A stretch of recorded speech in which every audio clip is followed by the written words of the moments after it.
शास्त्र में स्पष्ट रूप से लिखा, न चोर हार्यम न राज हार्यम न भ्रातृभाज्यम न चा भारकार्यो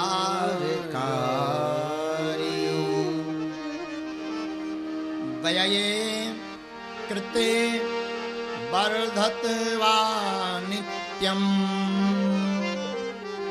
विद्या धनम सर्वधनम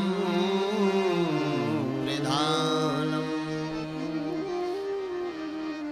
महापुरुष कहते हैं, ना तो चोर हरण कर सकते, चोर चोरी नहीं कर सकता, राजा अधिपत्य नहीं जमा सकता, भाई इस संपत्ति को बांट नहीं सकता, और आपके लिए भी जीवन में यह संपत्ति बोझ नहीं होगी, अपितु इस संपत्ति को जो जितना खर्च करता है उतना ही यह नित्य बढ़ती है। और महापुरुष कहते उस संपत्ति का नाम है विद्या, धन और भगवत कृपा।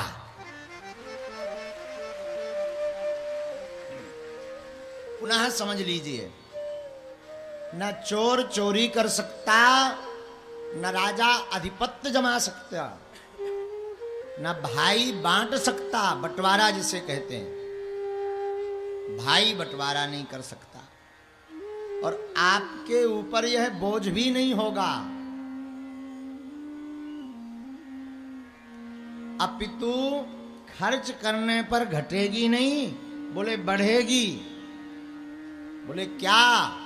बोले यह और कोई और संपत्ति नहीं, अपितु यह विद्या धन रूपी संपत्ति है, और जिसके पास विद्या धन रूपी संपत्ति होती वो नित्य बढ़ता ही रहता है। विद्या धनम सर्वधनम धनम प्रधानम। विद्या धन सभी धनों में प्रधान माना गया।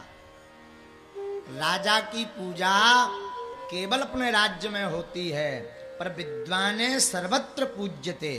विद्वान की पूजा पूरे देश और विदेश में होती है। विद्वाने सर्वत्र पूज्यते, विद्वान की सर्वत्र पूजा होती है।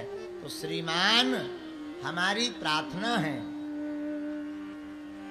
आप कोई संपत्ति बढ़ा पाओ ना बढ़ा पाओ, आपके करोड़ 100 करोड़ 50 करोड़ हो पाए ना हो पाए, पर जीवन में भगवत भक्ति और विद्या के धन रूपी संपत्ति जरूर बढ़ाओ, ताकि आप जहां भी जाओ वहां ये काम आवे।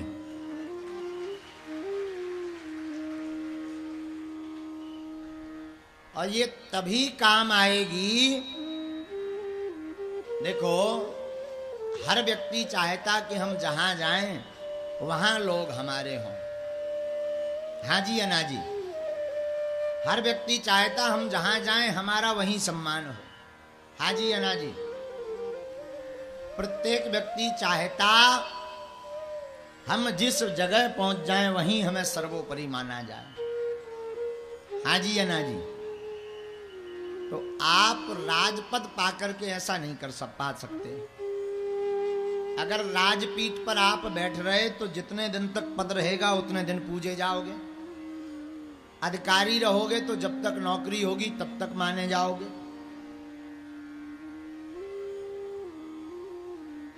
अगर विद्वान महापुरुष बने, विद्वान बन गए, विद्या का अर्जन कर लिया और महापुरुषों का आशीर्वाद ले लिया, तो भले ही आप राजगद्दी पर बैठे हो ना बैठे हो, भले ही आप अधिकारी हो ना हो, पर अगर विद्वान अगर आप बन गए तो देश के क्या विश्व के किसी भी कोने में पहुंच जाओ, वहां आपकी पूजा होगी।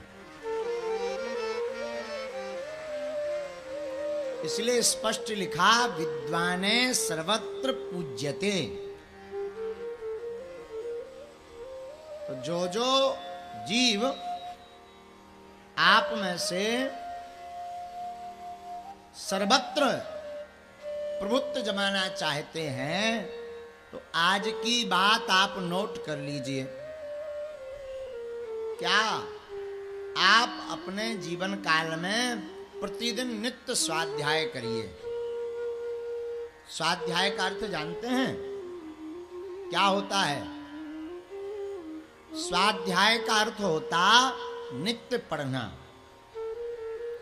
और श्रीमान, पढ़ाई एक ऐसी चीज है कि बुढ़ापे तक पढ़ते रहो तब भी नहीं अघाओगे।